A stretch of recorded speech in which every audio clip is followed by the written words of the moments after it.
तो कहानी की शुरुआत होती है और हमें 17 साल के लड़के डैन को दिखाया जाता है और यहीं पर हम उसकी मॉम लीना को भी देख पाते हैं। हम जान पाते हैं कि लीना एक पेशे से डॉक्टर होती है, लेकिन जब उसके बेटे रॉबी की एक कार एक्सीडेंट में मौत हो चुकी थी तब से नीना ने अपना जॉब छोड़ दिया था और तब से वो घर पे ही रहने लगती है। अब हम देख पाते हैं कि लीना पेशे से तो एक डॉक्टर है, लेकिन आजकल वो खुद डिप्रेशन में रहती है और हमेशा अपने बेटे रॉबी को याद करती रहती है। ऐसे में नीना का दूसरा बेटा डैन उसे संभालता है, क्योंकि नीना का पति एक बिजनेस के सिलसिले में हमेशा बाहर ही रहता था।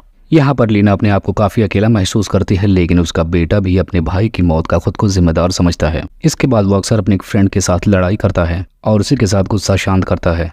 अब हम देखते हैं कि एक दिन नीना और डैन दोनों शॉपिंग करने के लिए जाते हैं, जहाँ पर राजा नाम का एक सड़क छाप लड़का उनकी कार को साफ कर रहा होता है। यहाँ पर गुस्से में डैन उसे ऐसा करने से मना करता है, लेकिन फिर भी उसकी मॉम उसे कुछ पैसे दे देती हैं। असल में हम जान पाते हैं कि यह कार साफ करने वाला लड़का बहुत ही पहुंची हुई चीज होता है, जिसे अपने से बड़ी औरतों में काफी ज्यादा इंटरेस्ट होता है। हम जान पाते हैं कि जब राजा स्कूल में था तब उसकी गर्लफ्रेंड एक टीचर हुआ करती थी और उसकी उम्र लगभग 60 साल थी। लेकिन ये लड़का इतना हरामी किस्म का था कि जिस भी औरत पर इसका दिल आ जाता था ये उसके साथ सोना चाहता था, और अगर कोई औरत उसके साथ ऐसा करने से मना करती है तो उसे मार भी देता है। अब हम देखते हैं कि नीना और डैन दोनों शॉपिंग करके अपने घर के लिए वापस जाने लगते हैं, लेकिन तभी डैन अपनी कार रिवर्स करते टाइम राजा को ठोक देता है, जिसकी वजह से उसे थोड़ी सी चोट लग जाती है। अब ये बात जब नीना को पता चलती कि उसके आगे पीछे कोई नहीं है, तब नीना उसके मरहम पट्टी करने के लिए उसे अपने घर पर लेकर चली आती है और यहाँ पर वो उसका इलाज करती है, क्योंकि नीना एक डॉक्टर भी होती है।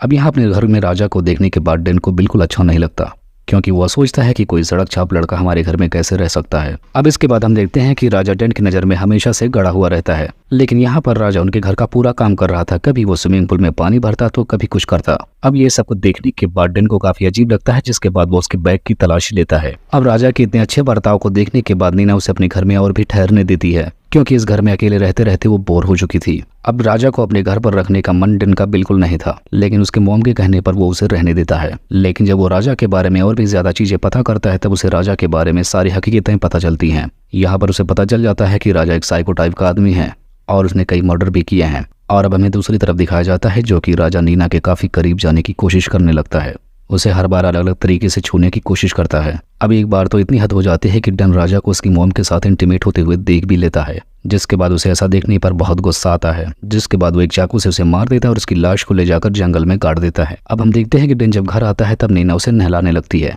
और उसी वक्त उसका हस्बैंड भी आ जाता है और घर आकर वो नीना को बताता है कि मेरे साथ पुलिस ऑफिसर भी आए हैं, इन्हें राजा के बारे में कुछ पता चला है कि उसने कई औरतों का मर्डर किया और वो हमारे घर में आकर ठहरा हुआ है।